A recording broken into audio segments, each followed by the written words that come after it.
Next on Worcester News tonight, day 2 of the Stop and Shop strike, and it seems like neither side is budging.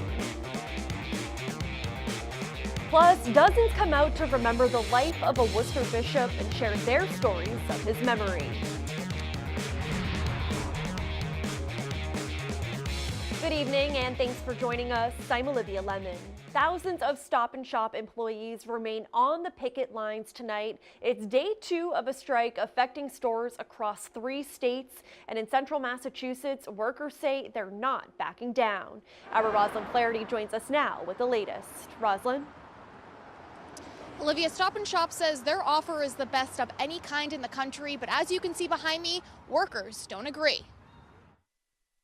Stand up for your rights! The picket line grows outside of Stop and Shop on West Boylston Street in Worcester. I want a fair contract, and I want my job security. Michelle Delaire is one of 31,000 union workers in Massachusetts, Rhode Island, and Connecticut who walked off the job. When are they going to stop when they realize people can't pay their mortgages, their rent, their car payments? That's not fair. The union's contract with Stop and Shop expired in late February, and the union says the main sticking points are the supermarket's proposed cuts to health care, wages, and retirement benefits. This is disgusting. This is totally this is a company right here that made $77 billion in sales last year. Stop and Shop says they are disappointed with the strike given they are working with federal mediators. In a statement, they say a fair new agreement also must reflect the rapid changes and increasing competition that are reshaping our industry. Any new contract must ensure that Stop and Shop can continue to offer customers the service, selection, and value they expect. The West Boylston Street store is open from 8 a.m. to 8 p.m. A delivery truck tried making a delivery, but the striking workers told him to go elsewhere. I'm not having it. I'm not. The store on Lincoln Street is closed, leaving customers to find other places to shop. I think that it's a good thing they're striking because I understand. I also work for a union, but I'm just upset because it's the closest one to my house, so now I have to go somewhere else. The workers say they will keep fighting for their rights until they get what they want. We are going to be here, rain, snow, sunshine, or what have you. These people are all trying to take care of their families, and they're not allowing it to happen. They have us in the street at this point. It's unclear when the two will come to an agreement. Live in Worcester, Rosalind Flaherty, Worcester News Tonight. And Senator Elizabeth Warren joined the striking workers on the picket line at the Stop and Shop in Somerville. The senator brought donuts to the striking workers and told them she would fight for the dignity of the working people. The message to Stop and Shop is to be fair. What workers are asking for is fair wages, health care benefits, and a decent chance at a retirement. And Stop and Shop makes billions in profits and then turns around and wants to squeeze its workers. Stop and Shop says it does have contingency plans in place to minimize the disruption. Switching gears now, it was overcast and misting for most of the day today, and it looks like rain may be moving in tonight and making a return on Marathon Monday. Here's meteorologist Tim Kelly with a first look at our local forecast. We have a batch of rain coming at us. It's on the southeast side of what used to be a blizzard. The center of that low is going into Canada, and it's a weakening area of rain and thunder, but it does get us wet overnight. New storm gathering. There's a winter storm warning in New Mexico. That's going to be rain for us Sunday night. Most of the weekend should end up dry. We had some holes in the clouds, but we didn't really see too much sun today. Did manage to get into the lower 50s despite a wind in off the ocean. This evening, the temperature falls back a little through the 40s. We are dry for the next couple of hours. Showers start to show up here. Here's midnight, 2 o'clock in the morning. 2 o'clock in the morning could rain moderately for an hour or two. And look at the temperature going up tonight. Thunderstorm possible late tonight, especially south of us. These storms are going to move off to the east and the northeast, so probably a quarter, maybe a half-inch of rain. Noontime, the rain is done tomorrow. The sun's going to start coming out at 60 to 65. Turns into a really nice afternoon and evening. One little green spot threatening us with a sprinkle late in the day. 3:30, we're looking at 70 degrees tomorrow or better, depending if we can get enough sunshine. Then Sunday, it goes the opposite way. Sunshine to clouds to more rain Sunday night. 10-day forecast in a few minutes. A substitute teacher off the job in Millbury after police say he brought a loaded magazine into a pre-K classroom. Police say the substitute was with a teacher and students at Elmwood Street School when the loaded magazine fell out of his pocket. The substitute reportedly told police he brought the magazine to school by accident. Police say several loaded and unsecured firearms were also found at his home. He was criminally charged with not having proper storage of a loaded firearm. The Worcester Redevelopment Authority votes Friday to take properties needed to construct a ballpark in the city's Canal District. One of the properties in today's order agreed to the WRA offer. The other two the city will take by eminent domain. Two are on Washington Street, the other on Madison. They are the first of 8 properties the city needs to build a new home for the Paw Sox. The order of taking the 3 properties has to be recorded within 30 days, and then the titles will be taken. A relocation specialist will be sending notices to the tenants of the buildings, notifying them of their relocation.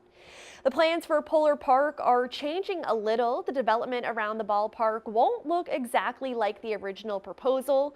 Design advisor Janet Marie Smith says when they first did the master plan, they assumed residential units in a hotel would be the best development to surround the ballpark. They realized there hasn't been a new large-scale office space built in the city for a while, and the ballpark may be the best spot. That this idea was going to work, and we liked it. If there was ever a place to do office, it would be right there looking down into Polar Park. So we're thrilled because we wanted to be a mixed-use community. The Canal District is already full of a lot of daytime activity, a lot of great nighttime activity, but not so much office. So why not take advantage of the transit and the parking that's nearby? And Smith says we can expect to see new renderings of the ballpark this summer. Members of the community paying their respects to a retired Catholic bishop who passed away earlier this week. George Rieger served in the Worcester area for more than 60 years, and many who came out today say he played an important role in their lives. Our Chandler Walsh joins us now with more on how he's being remembered. Chandler? Olivia, Bishop George Rieger. His body was received at St. Paul Cathedral today. It's the same church he was ordained a priest in. The Worcester Diocese says he was a humble man who helped so many others and always put them before himself. Bishop George Rieger's casket enters St. Paul Cathedral. Students from St. Peter Marian and Holy Name carried it, honoring the bishop's legacy, educating children. He was a pastor for many years. He was a headmaster at Marian High School before that was merged with St. Peter's to make St. Peter Marian High School. Rieger passed away on Saturday. He's known for confirming an estimated 20,000 teens. Lynn Wazalewski says Rieger helped lay the foundation of her faith while she was in high school. I know that people are going to miss him, but it was a life well lived, and all I can say is well done, good and faithful servant. Bob and Mary Aber also came to pay their respects at Rieger's visitation.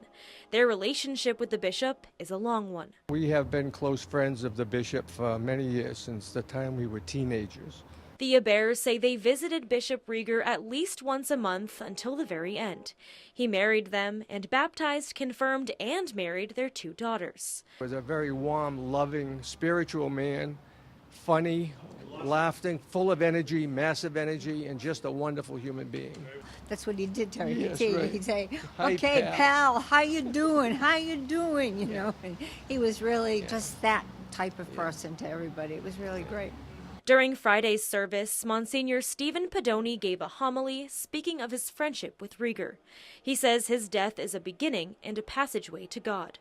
Sleep in peace, my dear friend, until the Lord Allah brings you glory. Rieger was ordained a priest in 1958 and served in the Worcester Diocese until he retired. Mary Aber says he was well loved and lived for others. He just meant a lot to this whole diocese. Visitation goes until 7 o'clock tonight with a vigil immediately following. Rieger's funeral is tomorrow at 11 at St. Paul. It's also being broadcast live here on Charter TV3. Chandler Walsh, Worcester News Tonight. More than 60 high schools from across New England are represented to the first Robotics Championship at WPI. The college has been hosting the event for more than 20 years. This year's theme is Destination Deep Space. Students perform a series of tasks with the robot in only 2 minutes and 30 seconds. Teams like Burncoat High School's the Green Reapers have only 6 weeks to build their bot. Our robot's name is Defense 14.1, so it's our 14th year, so the number 14 is representing of that. Then it's a 0.1 edition of the robot, and so we went for a minimalistic look this year, and so it's symmetrical on both sides, and it can do everything we want it to do, which is pick up balls, throw them into first level of the cargo ship, which is a game piece on the field, and do first level hatch panels, which is also another game piece. And New England First says the goal of the competition is to allow more students to become engaged in robotics. There's things for every kid, every student to do on a team. It's more than just the robots. The competition goes until tomorrow. More than 30 of the teams will move on to the next level. Holy Cross students are preparing for their 7th Build Day. Each year, the group working for Worcester spends the day building play and recreation spaces. This year, college students from across the city and volunteers will complete projects at 25 sites, including a community garden on Benefit Street. Co-executive director Tommy Nixon says 1,500 people will participate, and the impact on the community is indescribable. The playgrounds, we're renovating 5 basketball hoops. We are doing 3 food and clothing pantries, which is incredible. Then we're building an e-learning room in one of those with another nonprofit. They're putting in the computers. We're doing all the infrastructure. Build Day starts tomorrow morning with a rally at City Hall. Anyone who wants to get involved can register there at 8 o'clock. An update to a story we brought you last month. Time is running out to order 7-year-old Brodys Oreo Oh My Goodness pancakes. The Worcester boy won this year's IHOP Kid Chef competition with his recipe. $1 of every order benefits the Children's Miracle Network. IHOP has sold more than 600,000 of Brodys pancakes. Sunday is the last day they're sold.